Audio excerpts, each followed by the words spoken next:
what got you started in fitness? I had this kind of roadmap laid out that I wanted to follow, and when that didn't go exactly to plan, I sort of lost a little bit of purpose in myself. For me, it was a comfort thing where my 1 hour in the evening binging on takeout foods was my way of escaping from how I felt. Like a release, was it? Yeah, like a comfort. I just gained weight at a severe level where I ballooned up to my heaviest, which was close to 24 stone. The only time where I had any sort of relief was when I was eating, which is so bizarre, you know, where all the other hours in the day I was just in a really bad place mentally. And I think there's a lot to be said for when you get to that kind of rock bottom stage of your life where you kind of feel like it can't get worse than this. What made you push the button? I think the pain that I felt, it just got to a point where I was like, it's now or never. What I realised that was that one way or another I was going to be suffering. But by me taking the action of going to the gym and maybe having to drag myself there on some days, that was suffering as well, but it was in like a different type of way. It gets easier to show up then when you start, like you say, when you start feeling the results. But in the early days, it was more so a case where I knew that if I didn't show up, it wasn't going to ease any pain. I was still going to suffer one way or the other. The hardest decision is usually the right one. The gym owner at the time used me as his kind of, I was the one who was always turned to as like, this is Shane, this is his journey, this is what he does. So that was really where the seed started getting planted to make it a career and make it an actual full-time thing for me. So you eventually went on to buy that gym and take it over, and it's now your business and stuff like that. Do you want to share a little bit of that journey then? Maybe there's somebody out there who would listen to me in that same capacity if I was to share my journey. So when I was like, okay, let's do it. And I remember I just shook on it there and then, and I was like, yeah, let's do it. And didn't even think about it. Yeah, I remember it just felt so natural. It was like this was the place that had given me the platform to change, and now I'm being offered this opportunity. It felt like the natural transition. Was there any point where you just felt like overwhelmed or that it was daunting? How did you cope with that, and what did you say to yourself? It's easier to do the thing than it is not to do the thing. I need to be busy.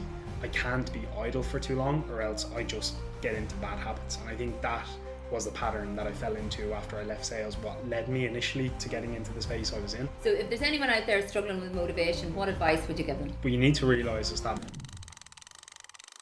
Welcome, Shane. I'm absolutely delighted. This is the first time that I have ever interviewed somebody for the podcast, so it's a massive comfort zone, but I think it's very apt considering, Shane, that you worked for me when you were 18 years of age as a brand ambassador.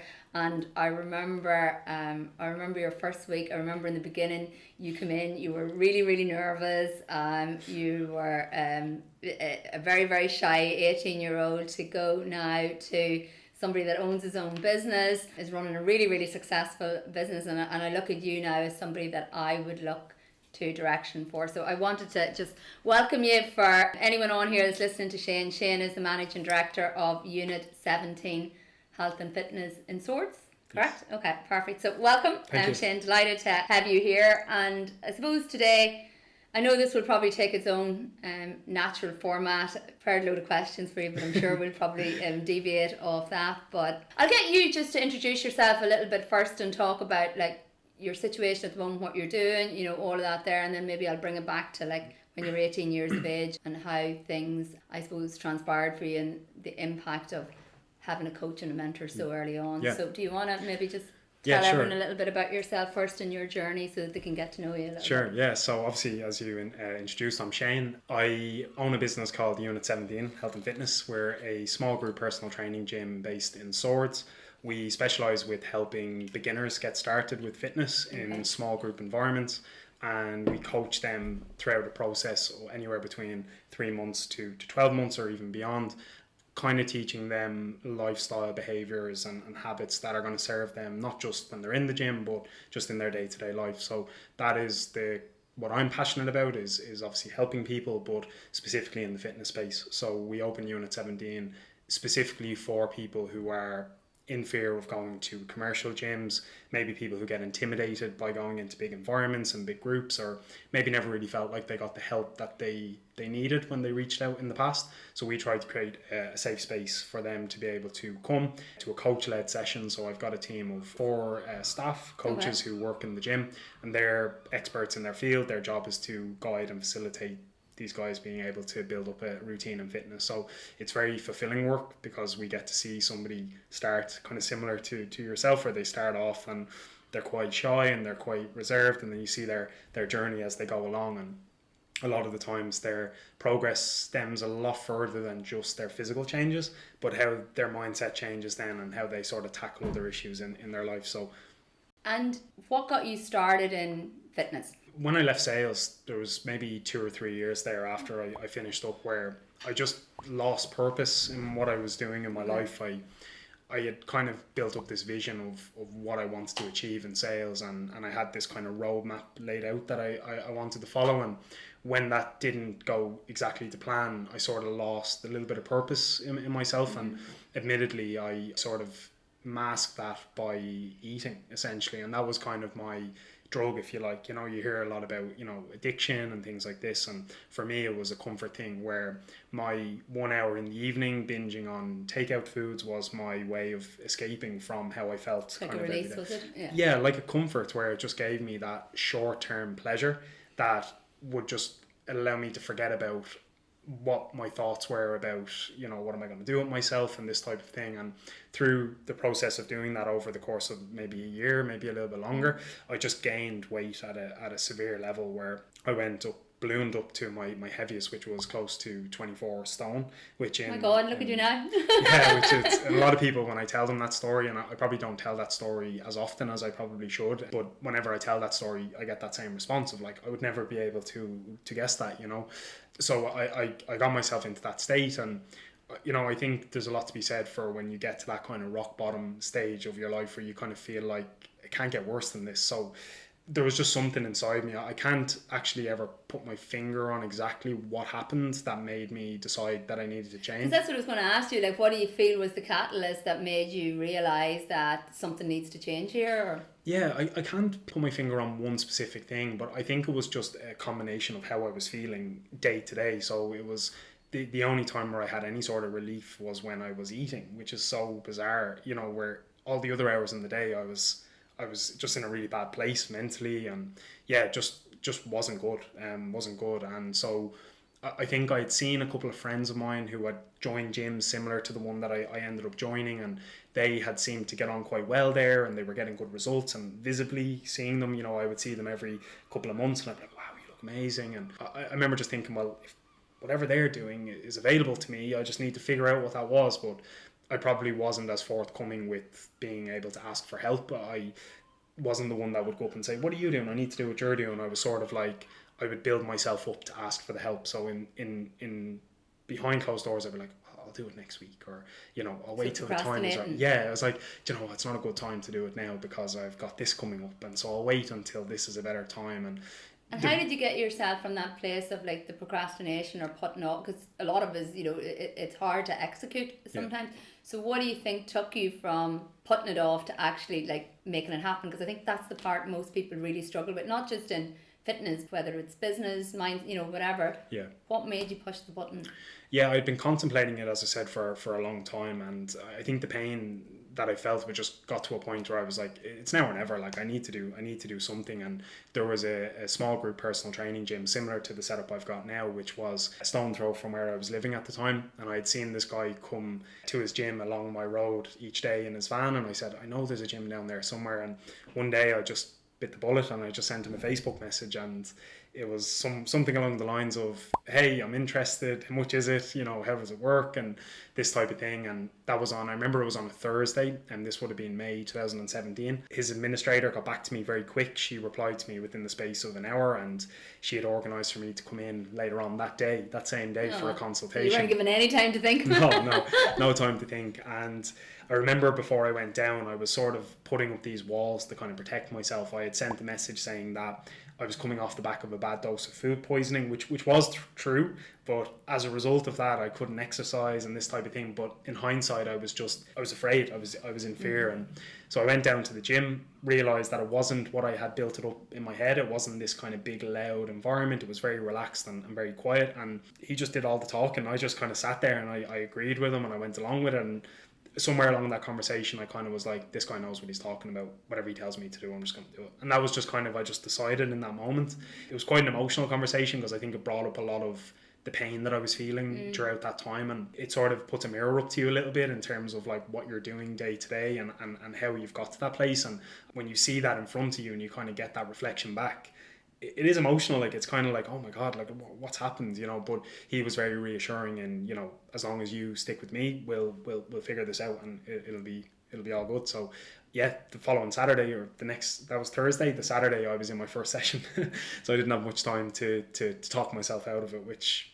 And then how did you keep, because like, you know, like obviously getting started, anything new can be hard, but then, you know, it's that, I always talk about that emotional cycle of change when you're, you know, like maybe a few sessions in and you're not getting the results that you want straight away, you know, and you reach that valley of despair where you're like, oh, I don't know, like, you know, did you find the excuses starting to creep in, or how did you push through then, you know, those first few weeks and keep, you know, coming back and staying consistent? Yeah, part of me was experiencing the pain of exercise. You know, anyone who starts a fitness journey will know what I'm talking about, of that kind of, you know, soreness that you feel, and you know, the mentality of the back and forth. Will I go? Will I not go? Will I cancel today? And things like this. What I realized that was that one way or another, I was going to be suffering. So if I didn't do anything and stayed as I was going to be in the same place that I would have been, and I would have just stayed suffering in that sense. But by me taking the action of going to the gym and maybe having to drag myself there on some days, that was suffering as well, but it was in like a different type of way. It was in a way where I felt like I was being productive.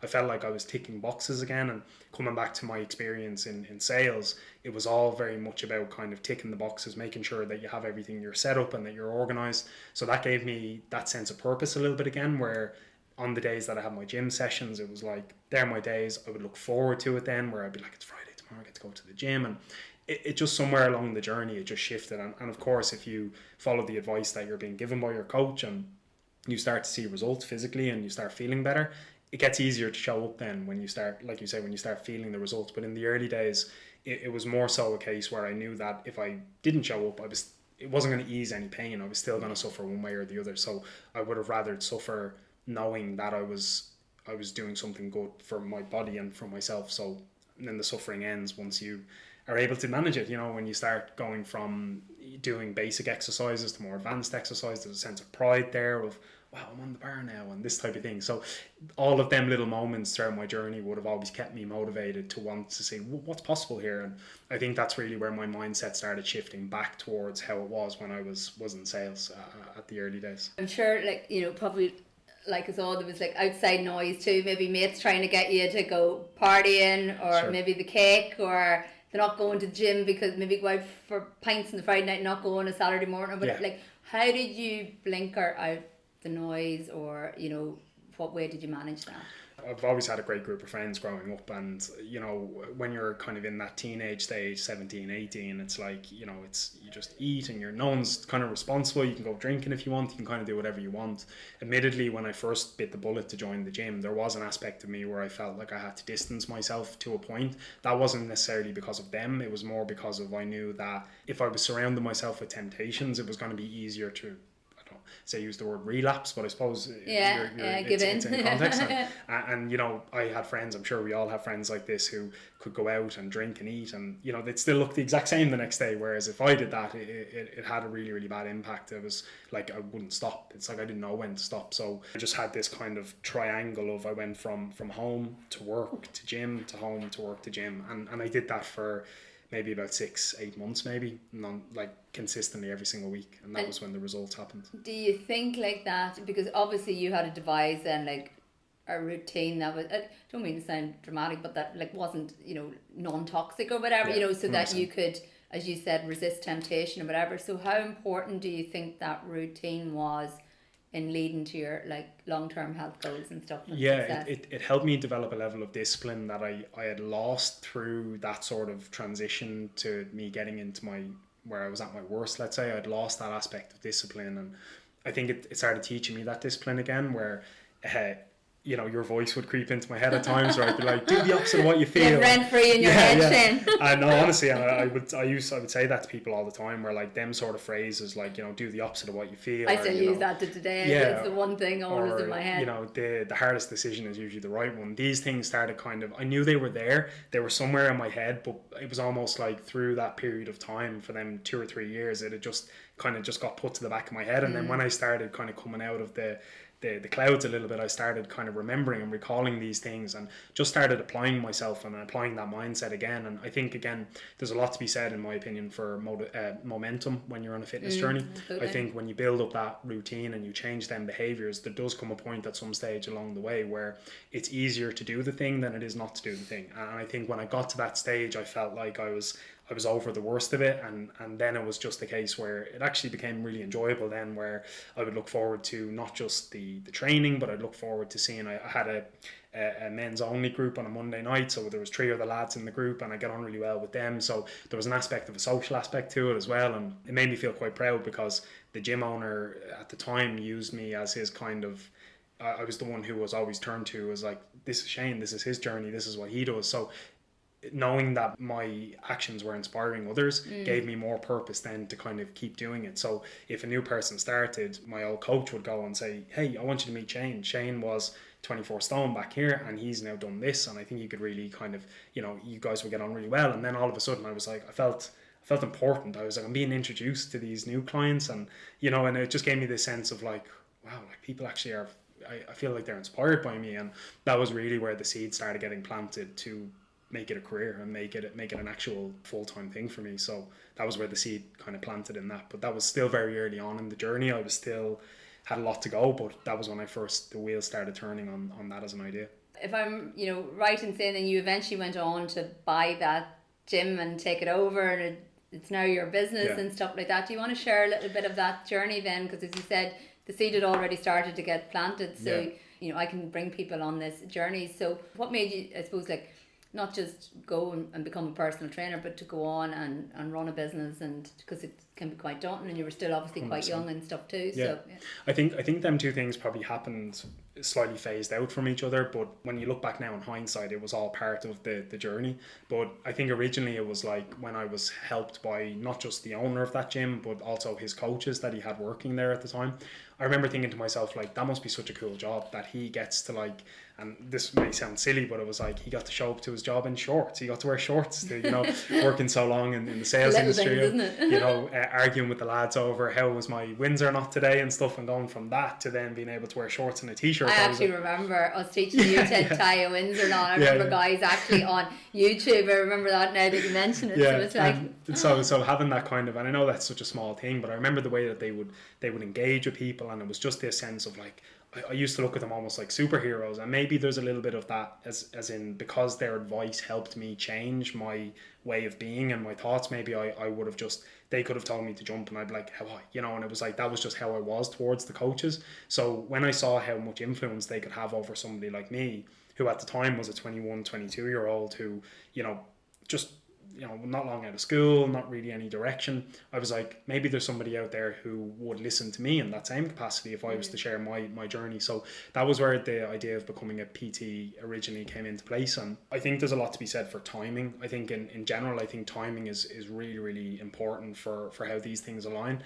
And there just came a point where I was back working at this stage. I was working as a security guard, and I used to sit in a shopping centre and sort of watch kids in duns, robbing stuff and things like this. And I remember at the time, the owner of the gym basically came to me, and if he is listening to this, he'll remember the story, but he sent me a very dodgy text one day where he basically said, hey man, can you meet me in the van at the top of the business park before class tonight? And I was like, now if you know this guy, he's a very bubbly character, so it wasn't any, I know it sounds creepy, but it wasn't. And so we met, and he just basically was like, look, I think with your administrating skills, administrator experience, and he was like, with your journey, I think you would be a great fit for working here. What do you think? And I kind of was like, well, I'm not a PT, like how's that going to work? And he was like, well, I need someone as my PA. And I was like, okay, let's do it. And I remember I just shook on it there and then, and I was like, yeah, let's do it. And didn't need to think about it. Yeah, I remember it just felt so natural. It was like this was the place that had given me the platform to change, and now I'm being offered this opportunity. It just felt like the natural transition. And so we shook on it there and then, and a couple of, maybe a month later, after we sorted out a few things with my job at the time and different things, I was there and I was working there, and I was responsible for all the administrator work. So I wasn't necessarily able to coach people, but I was able to book people in to be coached and things. Yeah. So I was doing all of that work, and while I started that work, he then very kindly gave me the opportunity to work part-time for a short period of time while I went to college. and I got my qualifications in personal training. And then coming back to the timing thing, there came a point where we got to the end, I want to say end of 2018, and the main coach in the gym who covered the majority of the hours decided to finish up, and this gym owner was looking for a new coach to replace him, and he was getting very frustrated with it because he couldn't find a suitable coach. And I was kind of in the corner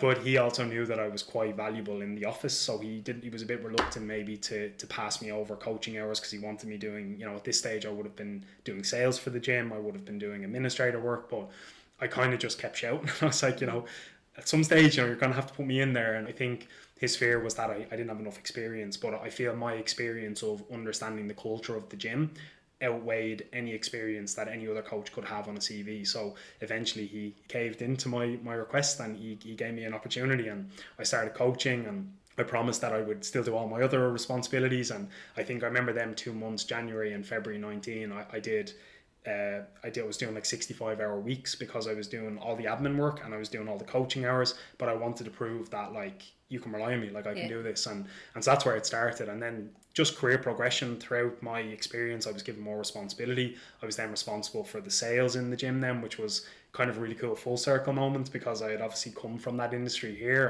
and then to come around then and now be doing the same sales tactics that I did when I was knocking doors, but doing it sitting across from someone in the gym. I was able to piece that together. So I just became very valuable to the company, and I got promoted to a managerial role and things like this. And we tackled COVID that came around soon after that. We were doing Zoom classes and things, and especially in our area, we would have been one of the pioneer gyms to have kind of thought on our feet and done that when that came around. So all of these moments just naturally progressed me towards kind of what I'm doing now. But the opportunity came up where I had left that gym then somewhere around 2021.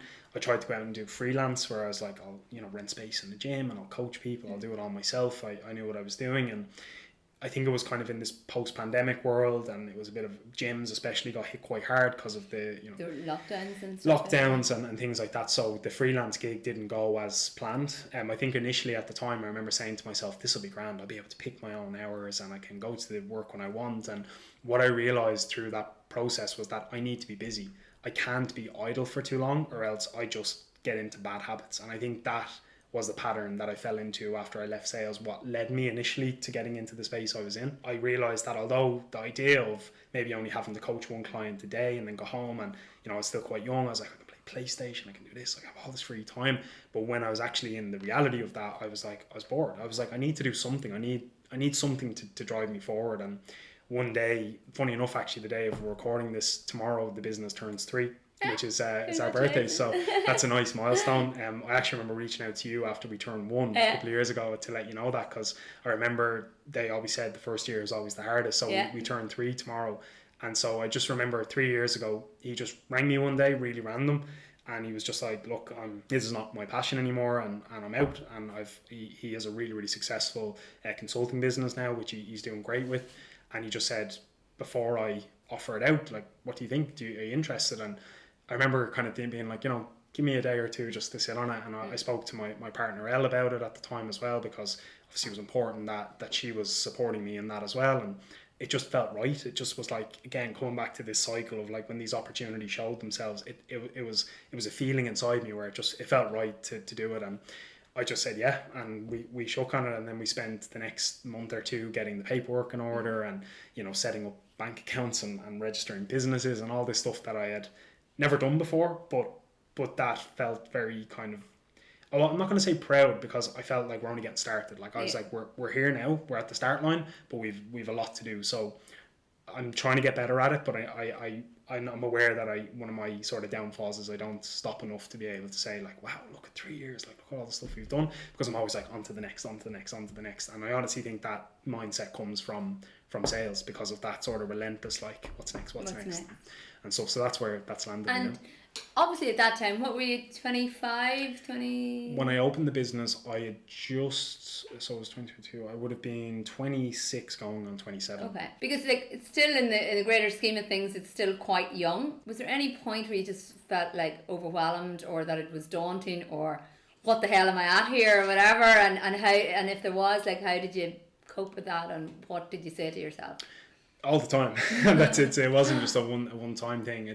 I think when you're going through the process of learning something new, I think it's all just about kind of embracing the experiences, regardless of how good or bad. And it was put to me very early on that when you're starting off in business, it's like a pendulum. It's like there's going to be good weeks and there's going to be bad weeks, and it's going to swing, and it's not always going to be this kind of plain sailing thing. So what really helped me develop my mindset was knowing that if there was something that went wrong or went bad, it's like, okay, well, if we're going through a crap time now, it's like it's going to swing and things will be good. So I understood never to get too emotional around it. So if things were going bad, it wasn't the end of the world. If things were going good, it was like, don't get too excited. It was like just trying to find that middle ground and sort of slow that pendulum down. You had a bad day in sales or a good day. Yeah, a little bit. And I think that's what's so interesting about kind of, jumping back between these two things, because I feel a lot of my experience, to get to where I am now, I had recalled similar scenarios that I had experienced in them early days, doing sales. So I think it's interesting how like the mindsets and things and the thoughts are all universal. It's not like it's specific to one industry or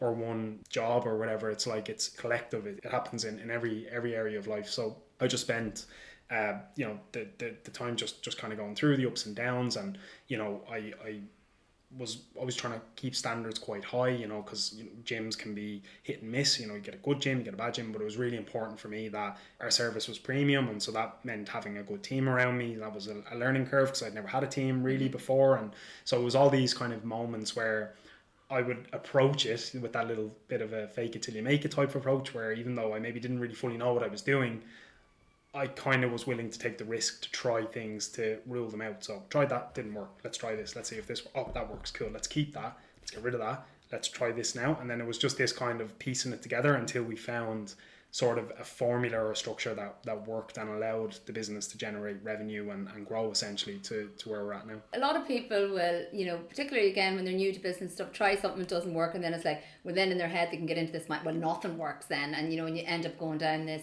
negative rabbit hole. How did you stop yourself from doing that? Because it can be hard to pivot. Absolutely, yeah. I think where I was quite lucky in a lot of ways as well is that I worked so closely with the gym owner who was there previous to me, and I got to see the behind the scenes of what he did in certain advertising campaigns or sales processes and things like that. And not only did I learn all the great things that he did and taught me, but I also got to see some of the mistakes that he made. So there were certain aspects of me where I felt like I had some form of general direction when I went in, because I had seen, okay, I remember when he did that didn't go down well, so we do it a different way if we were going to do it, and things like that. So I probably had this inner confidence in myself. I also knew that because I was quite popular amongst the clients that were in the gym previous, I knew that I would have had somewhat of an audience there that would have remembered me as a coach and remembered my way of being and my mannerisms, and would have been probably more than happy to work with me again if they knew I was back, with a gym. So I probably went into it with that as like that'll keep us, there'll be loads of people that will come back if we do that. So that was probably what started it. And then obviously it doesn't always go smoothly, so you just kind of, you learn how to do it over time. But I definitely have picked from different experiences throughout my whole career in all of my industries to be able to use that to get around things or to figure things out and stuff. And yeah, I think the biggest thing was listening, which is massive. Is like, totally. Where you're talking to, whether it's clients or you're talking to your team, it's like, if you ask a client the right questions and you listen, they'll tell you what they want. They'll tell you what they need. And then it's just whether or not you feel like your service or your product can solve that problem for them. But I think too many people, especially in our industry, are too quick to, want to just regurgitate information. And it's like, oh, you need help with this? Let me show you what to do. I'll write you out a whole thing for it. But rather than actually just asking, tell me a little bit more about that, and just, keep it quiet and just go on. So I always think of the old saying of you've 2 ears and 1 mouth, so you listen twice as much as you speak. So that served me so well in my career, and even in my day-to-day tasks now. I do a lot of consulting with new clients, and I do a lot of check-ins and things like that, and it's just trying to get good at being able to sit and listen and really try to understand what the person is saying. And even if you can't fully relate to it, there's going to be certain aspects that you can relate to it, and it's just offering your expertise where you can. Yeah, and I suppose the thing that I always say, like, sales really is just giving people solutions to their problems, whatever the problem is. And then I know before we started recording this, Shane, we were just talking about, like, I hope you don't mind me sharing, I know you alluded to it earlier on about the time that you reached out to me, and I still have the message on my phone, and there's so many times I still refer to it, because I remember when I got it, I got actually quite emotional, and it was a message where you actually said to me how people, complimented you on your mindset and how you dealt with things and stuff, and you felt a lot of it went back to when we were working together, like as an 18-year-old, and the coaching and the mentoring and stuff. And I suppose what I wanted to ask you, and it's not like to blow my trumpet or anything here, but it's more about how important do you think it is to have mentoring and coaching in whatever capacity, whether that's like, a partner that can coach you through situations, whether that's a coach that you pay for, whether it's, somebody that you speak to online, like, because I know from speaking to you, you found it, that it was probably a big influence in your life. And I think maybe the challenge that a lot of people are up against is that, particularly, people who are in business on their own, and, I've been that person, is that like, sometimes coaching isn't that accessible to a lot of people. Sure. And maybe what we were talking about beforehand was that maybe when people feel they need a coach the most is maybe when they're going through maybe a financial challenge, and the last thing they want to do is invest or spend money in a coach in whatever format. So it can be hard, I suppose, to see the benefit of an investment when you're maybe emotional or stuck in the moment. So what advice would you give people based on even though it was like sales coaching, I suppose, as you said, everything's transferable. What advice would you give like to listeners that maybe are in business, that are going through a challenge, that haven't had a coach, and are maybe afraid to take that leap of investing in one because you're thinking about the cost and opposed to the benefit? I think we kind of briefly spoke about it before we started recording, where there has to be a willingness to want to be coached, and I think that's something that has to be from the person who's looking for a coach. They need to want to be coached.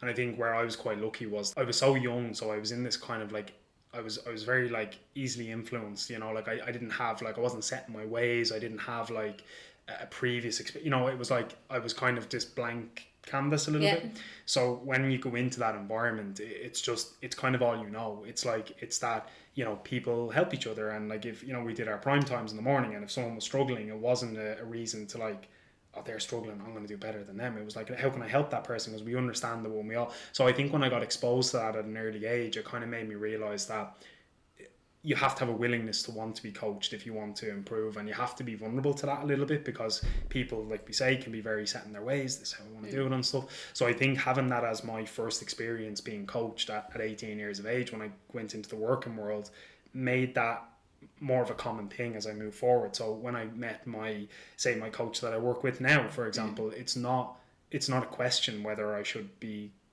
adherent to what he's given me, because it's like, that's all I've ever known. So I think the first thing for me, or the biggest thing for me, was just having a willingness to want to listen and want to be coached, and not being afraid to say you don't know. If there's somebody out there, and coming back to that, your network, as you say, your network is your network. Yeah. So knowing that if you have an issue with something, no matter what area of your business that is, there's somebody out there who has already experienced that issue and can potentially guide you around that. But what stops people is not the networking, it's the person being too stubborn to reach out and say, ego. Ego, and say, hey, you're really good at this, can you share some tips, and can I talk to you about that? And I think more people need to be more direct with that. There's no problem with asking for help, and I think that goes in all areas of life. But I think when it comes to whether it's sales coaching, fitness coaching, it's just understanding that there are people out there that can help you and help develop you. It's just your willingness to be vulnerable and put yourself in there to be coached. And I think that really helped me in being exposed to that so young. And then throughout the rest of my life in the last 12 years, it's just being part of who I am. So if someone has something to say and it's I could deem it as valuable, it's like, I'm going to listen to them. And I love opening up them conversations, because they're usually a lot more interesting as well, because you learn stuff as you go. Totally. And then if you were to go back to your 18-year-old self now, like, what would your 18-year-old self be surprised about now about you, and what advice would you give? If you could redo everything again and go back, what would you tell them? Yeah, I think the advice, I'm not sure what advice you'd have or what advice I would have for him. Yeah, so I would say, what I would say to him is, I would say, don't think that when you're in a snapshot of time in that week or that month or whatever it might be, that's going to dictate the direction that you take. It's never the end of the world. There's always going to be something there that's naturally going to lead you forward, or going to naturally progress you forward. So sometimes when you're at that age, it can be very easy that if you have one bad day or one bad week, it's like it's the end of the world, you know. Just understanding that, like, if you reflect often enough, you will learn from things that don't go well, and actually being more open to being reflective on how you've done, whether it's your performance on the field or whether it's whether it's your habits that you're doing day to day, not being afraid to reflect on them. And if you're not doing what you need to be doing, do the things you need to do, but then also know that if you don't have the perfect week here, there's other weeks, you know. It's like, it's not the end of the world. So that would be the advice I'd probably give to him, just to know that things will work themselves out, but you just need to be constantly looking for the opportunities as you go along. And as far as what he would think of me now, is that the question? I really don't know. I think what he'd be surprised about is probably that I'm in fitness, because that probably was never something that I was exposed to, you know, before I stepped foot in the gym. So I only walked into a gym for the first time in 2017. I'd never been to a gym before that, and now I own one. So it's like, it's mad. So if I was to think back then, he's probably surprised at me being someone who is so passionate about fitness now, and that was never really something that I was interested in growing up. You know, you always know people who from the early age they were playing GA and they were like doing this, and they always were quite fit and stuff. That was definitely not me. So I'd say that's what he'd be most surprised about now, is that I'm in the career that I'm in now. He's probably somewhere in his Deb suit knocking doors on the field. And then see that there, you're just talking about fitness, because one of the things I talk to people a lot about, because like you said, like, I used to never, you know, I went through a phase of being in the gym and health and fitness, and then not going near a gym at all or whatever, because I was afraid as a woman to put on muscle and all this sort of stuff. But now, you know, I religiously 3 or 4 times every week. But, you know, I talk to people all the time, just even from coaching them, and even just young people in sales and stuff, about having a deliberate exercise routine is one of the most natural antidepressants, you know, out there. What advice, or what would you say, you're obviously more experienced in this field, you know, what would you say to people that are maybe struggling to get into a fitness, you know, routine? Because I know for me, I feel now I have to do it. It's not something that I choose to do anymore. It's something, when I say I have to do it, I mean it in a nice way. Like, I enjoy it now, but I feel it's almost part of my makeup and part of my identity, that if I want to be successful in business, and this is a non-negotiable, and I think it helps me to stay motivated, but also to keep my mind straight when maybe I'm going through a challenge or whatever. So what advice would you give to people that are, you know, maybe struggling to get started, maybe just talking to them about, like, you know, that it's more than just a health benefit? Yeah, for sure. I think there's a beauty in sort of doing hard stuff, you know, whatever that is, running a business, you know, if you're a labourer working on a construction site, like, you're, you know, whatever you do, you're never going to have it easy as such. So when you're doing hard things, it's like first thing in the morning, you know, when you want to stay in your bed and you want to just kind of, you know, hit the snooze button, it's like, if you get up, you know, in the middle of January and you go to the gym, you're probably not going to do anything harder that day than that, you know. Getting up in the rain and going, you know, into the gym and kind of doing something that you would rather not do necessarily. Like, obviously you're loving it when you're there and stuff, but knowing that you would have rather maybe stay in, it would have been easier to stay in bed. So then when you go into the office that day and you're faced with something that's maybe potentially stressful, it doesn't seem as bad, because it's like, well, dealing with this is not as bad as me freezing cold this morning in the gym, you know. So I think there's a lot to be said for, like, seeking hard to do hard things when you're trying to develop your mindset, because every time you do something difficult and you're able to, you know, overcome that, and you're able to prove to yourself that you can do it, I think there's a lot to be said for, you know, feeling proud of yourself to say, like, wow, well done, you done 4 sessions this week, and being able to reflect on that and say, wow, like, you're actually flying with this, you're building up consistency.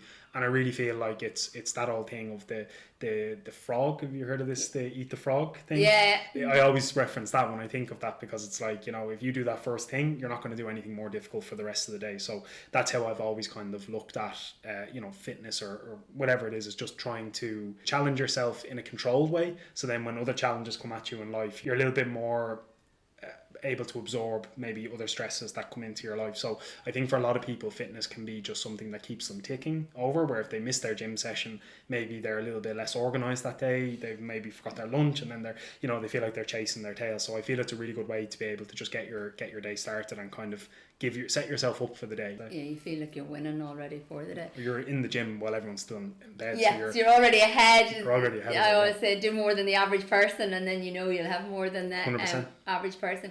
And then Shane, like, you strike me like, you know, if nobody knew you, you think like really, you know, motivated young guy or whatever. But I also remember you when you weren't that motivated, and there were times too where it was challenging. So if there's anyone out there struggling with motivation, what advice would you give them? Yeah, with motivation, I think what you need to realise is that motivation is not something that will always come naturally. It's not something that just everyone wakes up with, and we get this question quite a lot from clients, you know, in the gym. Imagine, yeah. You know, oh Shane, I'm not feeling motivated this week. And the way we always kind of explain it to them is that like motivation is the same as your muscles. You have to train it in order for it to grow. And it's the same when it comes to any industry that you're in. If you have this kind of idea of I'm just going to wake up and I'll wait till I'm motivated before I do something, it's like you'll be waiting forever, you know. So I feel like it's firstly making yourself aware that motivation is not something that's going to come naturally, so you're not waiting for a bus that's never going to come, you know, and then understanding that action has to come first. So like your motivation and your confidence is going to come after the action is taken. Too many people want this kind of these guarantees, you know, of like, you know, well, if I take the action, well, you know, but you have to be willing to take the action and put your faith knowing that the motivation will grow after that. So this was something that I've actually learned since my time in sales. It was something that I probably struggled a bit more in sales, where if I lost my motivation, I thought, I'll wait for it to come back, you know, I'll feel motivated tomorrow, it'll be grand. But now in my you know, as I've gotten older, I've kind of realized that it's not something that's just going to show up on your doorstep and say, hey, you coming today? It's like you have to be able to be aware of it, and it's something that you have to train. And them things can be trained in several ways. It doesn't have to be, you don't always have to be doing big things, but just small little things. So it could be like, oh, I don't want to bring the bin out tonight, I'll wait till the morning. But you know what, I don't want to do that, so I'm going to grab and do it now. It's like them small things, although it's such a small minor thing, it's how you do one thing is how you do everything. So it's like when you're trying to build up that motivation, it doesn't start and end with the gym or with your sales. It's like it's everything you do, and it's just understanding that you have to proactively train it in order for it to be there, and that it's not just going to arrive on your doorstep. And that's for me has been a massive thing for me to learn in that time. Yeah, I think that's always the problem, isn't it? It's like people are waiting for the motivation and then they're going to take the action, whereas like, you know, I always say I've never felt motivated to go to the gym ever. Yeah. And it's been taking the action, then the motivation then 100%. comes afterwards. And what's next for Shane? Like, what's on the horizon now, like in terms of business and stuff? Yeah, I think obviously I've got the gym now. We're going through a little bit of a kind of a model change at the moment, where with the guys in the mentorship, I feel like they've really helped me be able to, how they describe as turning pro, and sort of, you know, actually doing things in a way that is tracked and structured and stuff. So I've really enjoyed, although I've struggled more with that because, you know, numbers wouldn't be, you know, if I was to sit down and look at a data sheet and stuff, that wouldn't be something that comes naturally to me to be really interested in that. So it's something I've had to really work on. But by doing that over the last sort of six to 8 months, it's really allowed me to see the projections of where the business is going. So understanding that there's maybe 1 or 2 areas we can always improve on, and trying to work on them things and just continue serving people. I think that's the biggest thing for me, is that for me, money was never really a motivator for me. It was never something that I wanted to have a certain amount of money or in my bank account or anything like that. For me, when I started in my industry now, it's like it was always about that sort of fulfillment of like, the more people I can serve, the more people will appreciate the service that we offer, and the more impact you can have, essentially. So that's really what drives me now, is, you know, knowing that there's somebody out there now, maybe 22, who might stumble across this podcast, who might have related to some of the stuff that I just said there, and that might maybe send me an Instagram message after this to reach out and have a chat. And maybe that was the first domino for that person that I had back when I was in that age. So just knowing that there's always that possibility there, that I can serve people and I can help people with my experience and what I've done, that's kind of what really drives me now. So as far as kind of the business growth, obviously the goal is to continue growing the business, but we also want to grow it in line with the standards, continue to stay high, because I think there's a balance there of like, if you go too much and, you know, it's like the standards can drop. So it's trying to find that balance constantly. And constantly helping with coaching my team and trying to pass on some of the lessons that I've learned throughout my career to them now, and some of them are 22 now, who age I was, so it makes me feel old, I think, to be honest. But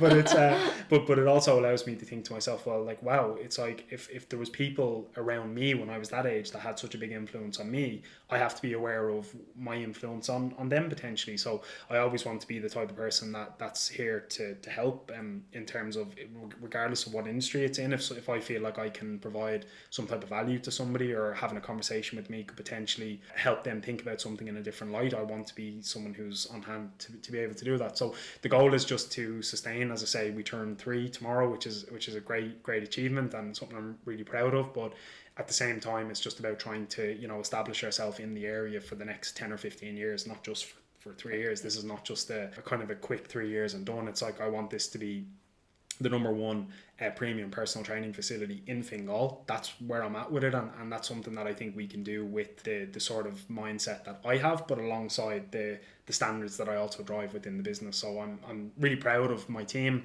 and really grateful for my clients that they put their trust in us to help them and to coach them. So yeah, onwards and upwards. I need a PT session, so yeah, anytime. One of the things that cripple people so much is fear.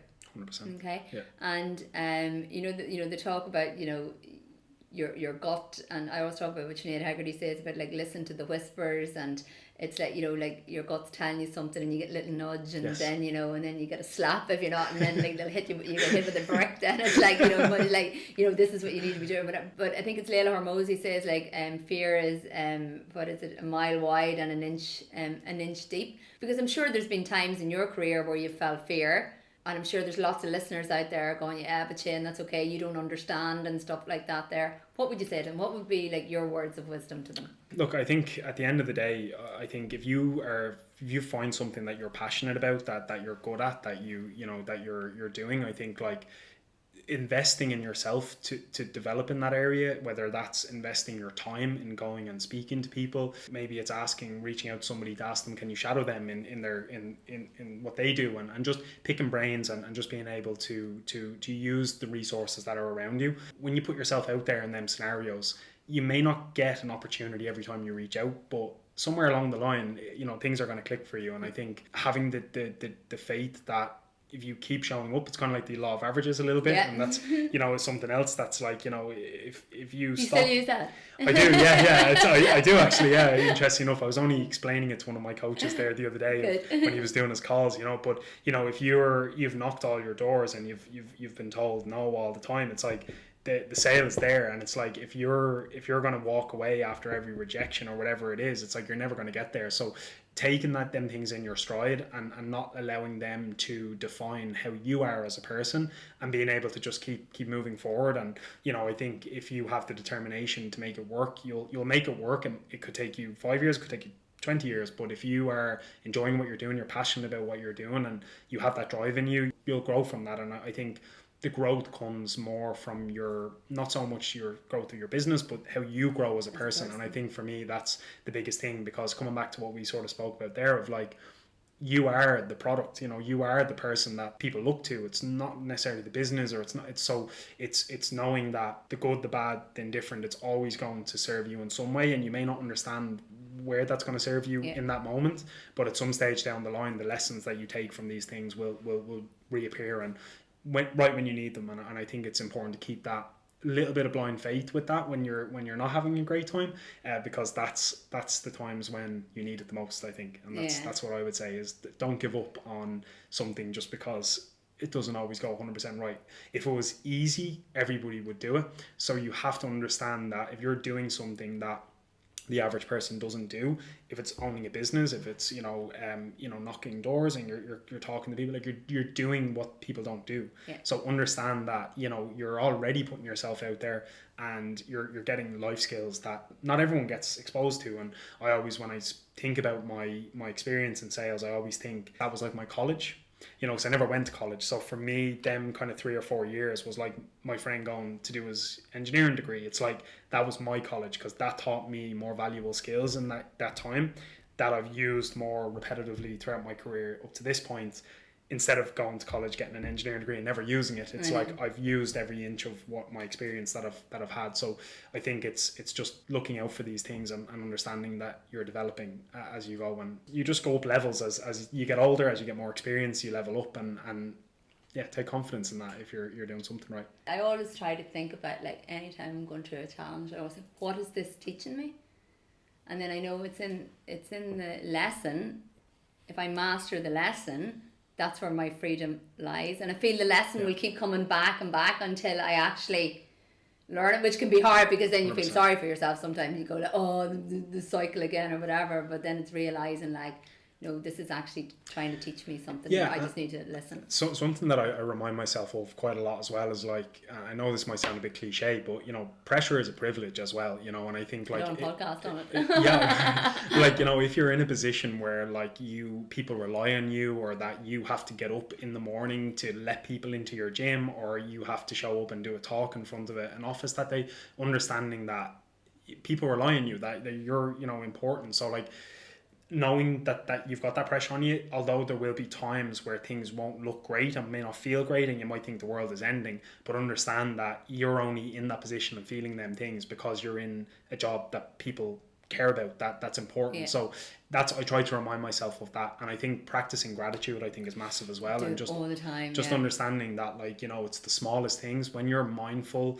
to the things around you, the people around you, things like that, you can always find things that you're grateful for. So instead of focusing on, oh, that's gone terrible this week and that's not going right, it's like, but you know what, I've got a great team and I've got a lovely facility here, we're in a prime location. Like, there's always something that you can take from that. All of a sudden it's not as bad as you might have first thought it was, but you have to choose to see it in that light. And I think that's where a lot of people need to be able to understand that, again, coming back to the motivation, it's not going to come naturally. If you look for these things, you'll find them. Yeah, I think, like, it's perspective, isn't it? And it's so funny because I was listening to something this morning, and it was from, because, like, obviously tomorrow is the beginning of the next quarter, and there's already half of the year gone or whatever.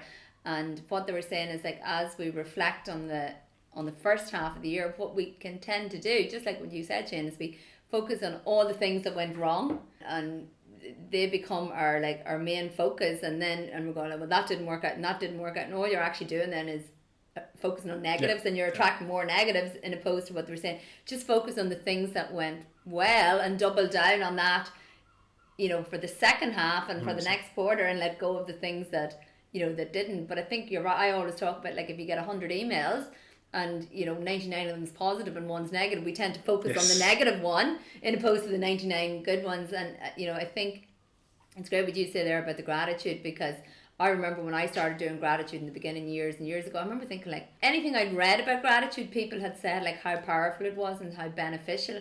And then I'm sitting there writing, like, oh, write 3 positives from today. I'm thinking, how can this change my life? And I stopped doing it after a while, and then I revisited it again and stopped and revisited it, because I didn't believe how it could really, really change my life. But now I do it every day without fail. But I realise it's the perspective. It teaches you perspective. Yeah. Yes, it's the act of being grateful, but being grateful is teaching you how to have perspective when things are not going 100%. Not going well. So, and Shane, where can people find you? Yeah, so I suppose for me, my Instagram is Shane_Clarke_PT. I should probably take that out there because I'm not really a PT anymore, but Shane_Clarke_PT. And my business is Unit 17 Health and Fitness. You can find us on Instagram, Facebook. Yeah, follow the page, have a little look at kind of what we do. You'll get an idea of what we're like. And if you live in the Fingal area, anywhere in North County Dublin, you can reach out to us anytime, and we'd be more than happy to have a chat. Brilliant. And any final thoughts for the listeners? Any little nuggets of inspiration to leave them on? I would say if you've been through, you know, experiences, whether it's life experiences, career experiences, like, you have to take confidence in your experience, regardless of how good, bad or indifferent that experience was. And so if you're, you know, sitting there and you're debating whether or not should I start that, or should I start doing this, or should I start doing that, if your gut's leading you towards that and you feel like you can do it, instead of sitting and talking to yourself about the reasons why it won't work, go for it, and maybe kind of give yourself the idea of what if it does work, you know, and not always being in fear of, but this could happen and this could happen, this could happen. You know, just put if you put your neck out there, you take the risk, you will get the rewards. Well, Shane, look, thank you so much. This has been, like, An absolute Yeah, it's pleasure. been great. I love it. I think maybe because like obviously like I'm into fitness and stuff, and I know there's lots of women listen to this too. Yeah. Is there like a myth that you want to crack there for the women in terms of like fitness, or something we should do or not be doing, or like a piece of advice for us that we can make the journey easier? Yeah, so what I would say is, and this is kind of general, I suppose, across all areas, but I think understand that there is a lot of information out there now. So much, and understand that certain information is going to be put out there with some form, can be, speaking generally obviously, of some type of agenda. They're trying to sell some type of product around it. I think the process and the formula that you need, whatever your goal is, whether it's to lose fat or whether it's to just get stronger or get toned, the process and the formula is actually quite simple. I think a lot of these other people and this information will make it more complicated, so it feels like you need to work with them to unsolve this puzzle. Do you think they're deliberately complicating it so that they're nearly creating a problem for you, so that you need them as a solution? Yeah, and I'm speaking kind of about the more kind of bigger companies, if you like, where they'll sort of try to keep you in their sort of circle, if you like. If you are trying to stick with this plan, you have to eat our brand of this and this type of thing, whereas actually the science based facts are actually a lot simpler to understand than people may think. So I would say, yeah, as far as fitness myths, I think a lot of them have been debunked in the last few years. They're like, don't eat after 6 o'clock and this type of thing. But I think really there's nothing you can do that's going to just solve it. It's going to be showing up consistently. If you show up and give 60% every day, that's going to be much better than the person who shows up 100% twice a week. And that's just my opinion. I think having that as a part of your lifestyle, I think it enables you to do more than just the physical changes in your body. It's more the mental changes that it does for you as well, which is greater in my opinion. So I would say, if someone tries to talk you out of it or overcomplicate it, just understand that it is a lot simpler than that. And if you do genuinely need help and you've tried to do it yourself, it's like, nothing changes if nothing changes. Yeah. So it's like that's another one of the quotes. We should write these up. I think we just need like a whole book of like Sharon's quotes. Shane uses just like sign at the end, yeah. But it's true though, because it's like, if you've done the commercial gyms or the the slimming groups or whatever, if your idea of when you're trying to get the result, if you're going to do that same thing again, if it didn't work for you the year before, well, what's changed? Whereas a lot of the times, coming back to our chat earlier of about people are reluctant to invest, but a lot of the times, in order to have the skin in the game that you need to be able to change, you need to invest, and you can either pay with your hard-earned money or you can pay with your time. People who are not in a great place, they want to change quicker than longer. So it is worth investing in a coach. If you have to spend 2 or 3K on a coach to work with them for 3 or 4 months in order to change your body, if that enables you to live a more free life for the rest of your life, it's a no-brainer in terms of what you're getting. So all I would say is that don't feel embarrassed. Reach out if you need help. If you live anywhere within the radius of the gym, that's what we specialize in. But if you don't, there's going to be gyms around your area who have the same business model as us. It's just about you actually reaching out and doing it with them, because you won't regret it. You'll get the results that you want quicker, and it'll be more permanent as well. Yeah, because I always say, like people don't think anything of like what they would invest maybe like in a PT or a coach. They go out and spend that drinking at the weekend, and it's like, but then they're reluctant to pay it on a coach. But the long term benefits, as you said, and it's more permanent and mindset, all that sort of stuff. So I think it's maybe how they look at. I also think like if you want to do something that you do and you don't do it, you kind of half-ass it a little bit. You're going to have to do that half-assed thing several times, continuous. And like that, for people, like it's like the older we get, the body doesn't like that, and there's all these things that can happen. And I think what happens in this pursuit of people wanting to become skinny, which I hate using that word now because it's like strong, I think should be used instead of that. But in that pursuit, it's like they kind of lose their perspective on their health a little bit, where they're willing to compromise their health in order to be able to be skinny, whereas I really feel like there is a lot more to be said for, like we said earlier, showing up and embracing the challenge of it, and doing it let's call it the proper way of like the showing up 3 times or 4 times a week, and having to maybe say no to the cakes and the crisps and things like that, in order for you then to upgrade and improve as a person, and then you can maintain that for the rest of your life, instead of the person who joins the gym, does well, drops out, joins again, drops out. It's like the cycle. It's just this cycle, and it's absolutely exhausting for most people. And every time you drop out, there's this person inside you that's beating you up and saying, "Why did you stop? You should have kept going." And mentally, that can't be good. So I think if you've done all the other stuff and that hasn't worked, try the one thing that you haven't tried, and that's most likely you probably have never reached out to a coach. And that's what we dedicate our whole life to. So yeah, I always say that, you know, like if you want better finances, you get a financial coach. If you want a better relationship, you get a relationship coach. If you want a better body, you know, like, you know, get a personal trainer and stuff. And I think it's a bit of a no-brainer. You know, like having a coach would make you better in whatever area it is. I think it's just people reaching that conclusion that, you know, that's the way forward, like for a lot of them, and I suppose making that investment, if you said either like, you know, like time or money, or maybe both. So well, Shane, look, thank you so much. As I said, hopefully we can revisit this for sure. again in the future. Part two, yes.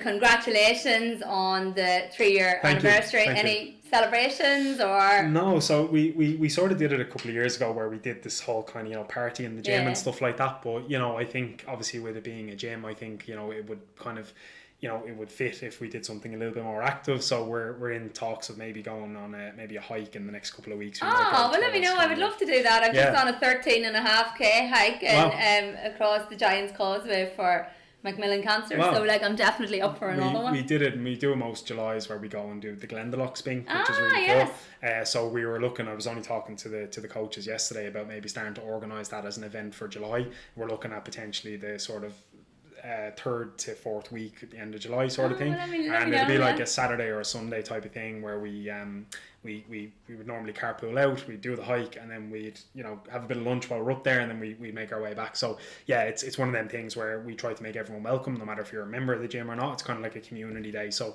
for me, I would much more value having everyone out together in the outdoors rather than being, you know, shacked up drinking. You know, that's just it sort of goes against what but it's also, I think it's for a lot of people, I think that's what they'll get more, you know, you're more, not going to say exposed, you're out of your comfort zone, you're speaking to people you may have never spoke to before, you're getting insight, you're learning and things like this. So I think it's all positive, and I think, you know, stepping away from business for a sec, I think like even just getting people to speak, like people just don't talk anymore, you know. It's like, so having a situation where you're both out on a trail for a couple of hours and one person says something and you say, oh, I actually struggle with that too. I think sometimes when you just share things like that, I feel like it just takes such a load off. So I feel like it's beneficial in all areas. So that's going to be how we celebrate, and maybe with part 2, whether or not well, I'm definitely up for the hike, so let me know. I was going to say with part 2 we should do it where you have to do a workout first. I'll do that 100%. And we'll set the cameras up in the gym. I'll totally do that. Totally. We'll have the gym in the background and stuff like that. Do that so